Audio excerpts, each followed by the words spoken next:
Hello, I'm Robin Vincent and welcome to Molten Modular. This is the inevitable third row. Now I know what you're thinking. You're thinking, how did we get here so quick? It was only a few months ago that I was talking about my second row. Yes, I know, I'm aware of that, but because I kept the Mother 32, it was kind of inevitable that I would have to burst out into another row, because adding the second row only really got me sort of this much space because of the existing Mother 32. So it was always going to happen. I was always going to get pushed into the third row, and in fact the whole reason that I went for this Moog Skiff 3-tier layout thing was because it had this 3-tier option. So I knew right back at the beginning that 3 tiers was very much a possibility, that 9U of modular might be something that would come into being.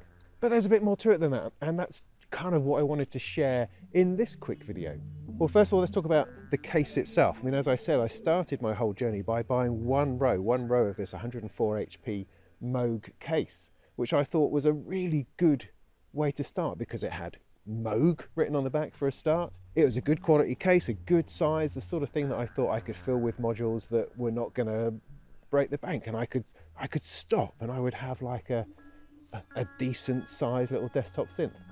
That really appealed to me. And then I liked the fact that I could build on that. Rather than having to replace it with an entirely new case, I could add a second skiff, a second row, and it had these neat brackets that you could attach to it to make my 2-row case, which is what I did. And then I knew that there was a 3-tier option, which is where I am now, and yet I still have it in the same Moog row case. And what that means is that I could take a row out and take it with me somewhere, and I do that. I mean, when I first mentioned doing that, somebody popped up in the YouTube comments and said, yeah, but you're never going to take it apart again, are you? No, actually I do. Every time I go to the Norwich Synth Meet, which happens roughly about once a month, I just take a row. I put together a number of modules and take that out and take it with me. And that's one of the awesome features of having this 3-tier system, because each one has its own power supply. I mean, they are linked together when it's in the 3-tier thing, so I only need to use the one actual wall-wart power supply, but then the power is linked between these 4MS row power devices. In some ways it makes it perhaps a bit more pricey doing it this way, but the fact that my case itself is modular really appeals to me. So I pull one row out, take that along to a synth meet, drop it back in when I get home, and it all works together. That's just brilliant. It also looks completely awesome. It's amazing. The wooden cheeks, the metal framing around the back, the fact that it still has Moog written on it 3 times now, and this angle, this sort of console layout looking like something from some kind of 70s sci-fi or spy movie. It's just brilliant. I'm liking that far more than an upright flat case like a Dofa one or one of those ones with a big handle on top, although I do appreciate the portability of those sorts of things. But as I say, pulling a single row out of this is really very easy, and that is just hands down far more convenient than lugging some enormous thing around. Although I will look into, I think, a way of building like a flight case for it that I could drop it into and then carry about, because it's not that heavy on its own. Must be a way of doing that. Something like a speaker case, for instance, would do that brilliantly. So moving on from the enclosure, what have I actually put in here? Well, you'll be pleased to note that I have everything in here now. Nothing is left outside the box. So at the top I have my Z4000 envelope generator, which I've never really used, but now that it's in my rack, I may well get to use it. Next to that, using up a whopping 60 HP, is the Moog Mother 32, which I love and I'm unable to part with. Over here is Immutable Instruments Clouds, which I'm told is one of the most fantastic modules you could possibly have. I'm yet really to find the sweet spot of it. I put it into things and it seems to make some kind of noise, but I'm yet to really get under the skin of it. Over here is an Erica Synths Polyvox filter, which I'm using sort of less and less of really since I've got the Jove filter down here. And rounding off this row is a buffered malt. Row 2 is sort of my common usage row. This is the row that I take to the synth meet, that I use most commonly for making noises and stuff. And it starts off with a Make Noise ST0, a good standard oscillator. Next to that is the excellent Synths Wavetable VCO. Then I have the maths that you're supposed to have, and I continue to use the maths purely for envelopes. It has these two fantastic envelopes that I just adore going on, and I use those all the time. It has a gazillion other features that I've never quite got to so far. Next to that is the Musical Instruments Veils, which is my only VCA. You're supposed to have lots of VCAs. I haven't quite done that yet, but I do have space, so I imagine more VCAs will be along sometime soon. Then I have the wonderful Music Thing Modular Turing machine that I built very recently, and I have a video all about building that on the channel. Go check that out. Next to that is the Batumi, which is a 4-channel LFO, which is simply awesome. In every way, it modulates pretty much everything going on. I might well need another one of those at some point. It's just the best thing. I love slidey things with lights on. I love them. They're brilliant. Then I have my Jove filter, which is a Roland, a Juno filter, and it's spectacular. It sounds exactly like I expected filters to sound like, and this does in spades. It's fantastic. I love it. It's the most awesome filter ever. Next to that, I have a Dishting, which is currently being a quantizer for the Turing machine. That seems to be its only purpose just at the moment, and that's fine until I get a proper quantizer. That is going to do the job. Next, I have a Pico Drums, which I haven't used a lot of yet, but is very sort of handy there for a couple of drum sounds. Next to that is a 2HP Trim, which I'm discovering is very useful to use with the LFO. And then in my new third row, I've finally got my Roland Demora wired up, because I don't know that I'm going to be using it as a USB interface again anytime soon, although it does have that ability. I want to start using it for what it's for, as a delay within my Eurorack. I don't love it as a module as I do some other modules, but I hope I'm going to find a lot of use for it. In the middle here is the black VCO and black VCO expander from Synths. These are the first modules I'm going to review. Synths have been kind enough to send them to me. That's awesome, and I'm just starting to play with them. So they are in my test bench, my test area, which is here, where all sorts of, hopefully, modules are going to go in and out for me to check them out and test them out and see how well they work within a larger system. Over here I have my very useful scope, which will hopefully help me in my reviewing and understanding things as we go. And finally I have the Make Noise Rosie, which is a very, very useful output module, which I have also wired in to a Pico DSP here, which I use for reverb and or delay, which I can patch in through the send and return on the Rosie. Awesome. So that is my setup in detail for the moment. I will do some reviews of individual modules in those and pull those out and examine them at greater depth. I do have a very great 4 Plus arriving at some point. That's the only other thing that I have planned for this system, because as it is, it's pretty great. It's pretty great. I'm liking what it can do, but I'm also, of course, interested in seeing what happens next.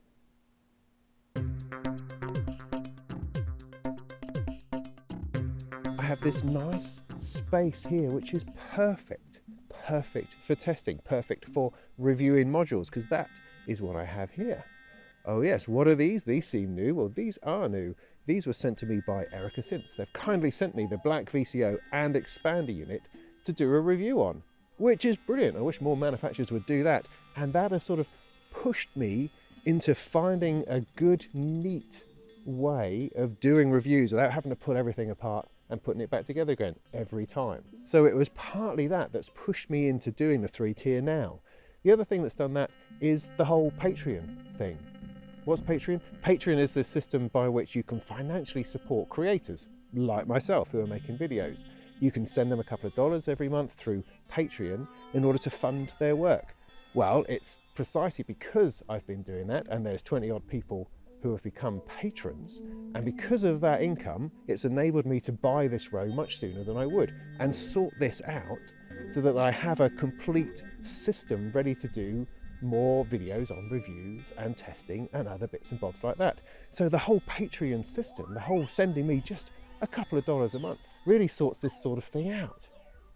It's immensely useful. I can't recommend it highly enough, obviously. So if you like what I'm doing, if you enjoy these videos, then think about becoming a patron, and you could really help me build upon what I'm trying to do here and make more videos, which is what I want to do, to show you stuff, to show you my journey, to show you how I discover and run into things.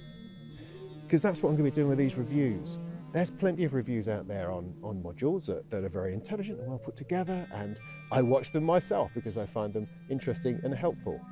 But the sort of review I'm going to be doing is one more of discovery, one more of finding out what this thing does. How do I plug it in? What do I feel about how it's being used? How much better or worse is it than using something else?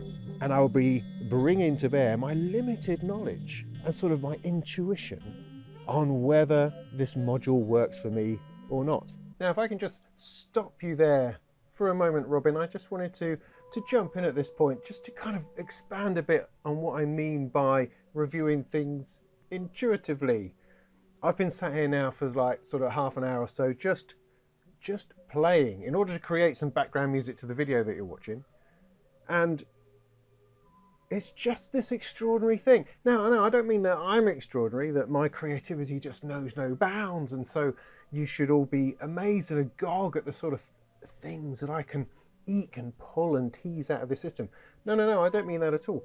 What I mean is that armed with just a little bit of knowledge, with just a little bit of know-how, how things kind of go together, it then ends up being purely an experiment in knob twiddling, in patch making, in moving things around.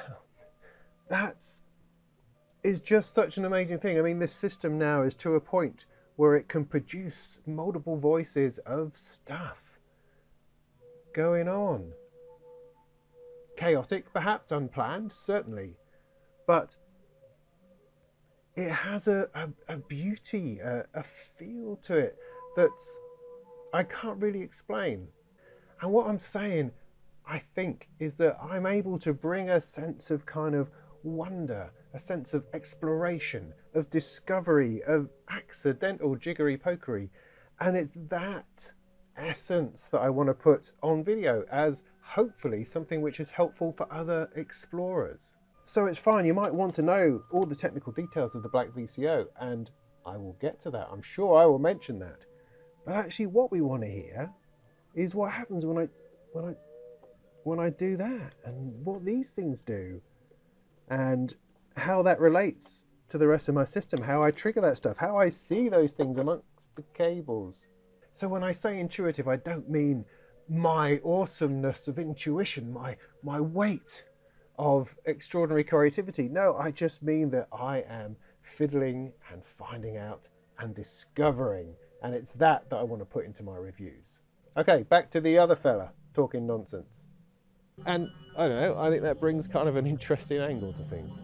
So aside from reviewing new modules, I'm also going to start getting into making some music. I hope. I mean, that's the point of all this, yeah, is to make some music. And I feel that the collection of modules I've got together now are really going to start making that happen. I mean, I've got one more to come, which I've bought, which is the Varigate 4 Plus, which is a little sequencer and drum sequencer module, which is going to pop in here as well. And I think in many ways that completes what I was trying to do. I mean, the Turing machine, which is fantastic, is just churning out notes all the time, which I find the most useful thing if I just want to play. I just set that running and I can just play with stuff. The Varigate will be similar to that, but it will be a little bit more on purpose. I mean, I know I have a BeatStep Pro, a proper BeatStep Pro sequencer from Arturia, but I've never quite sort of fallen in love with that. It seems separate, it seems exterior, it seems unintegrated somehow. I don't like the fact that all the patch sockets are on the back. It doesn't sit well with the whole system.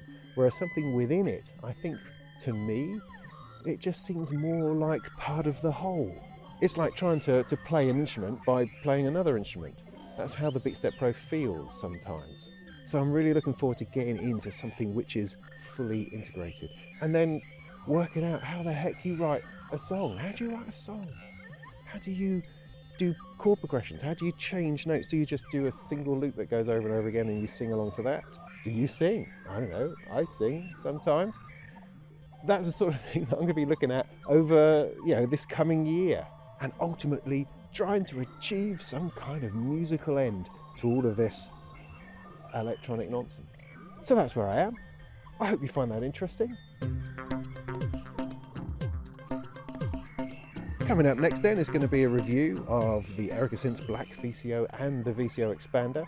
And then I've got a whole load more videos coming up on things like filters, other modules in here that I want to review, bits and bobs, talking about music, talking about the scene, man, and how modular is all going to fit into the larger studio or a smaller studio. I'm going to be running the Surface with it, computers with it, not with it, on its own, different things, all sorts of things happening in 2018. It's going to be a really exciting time.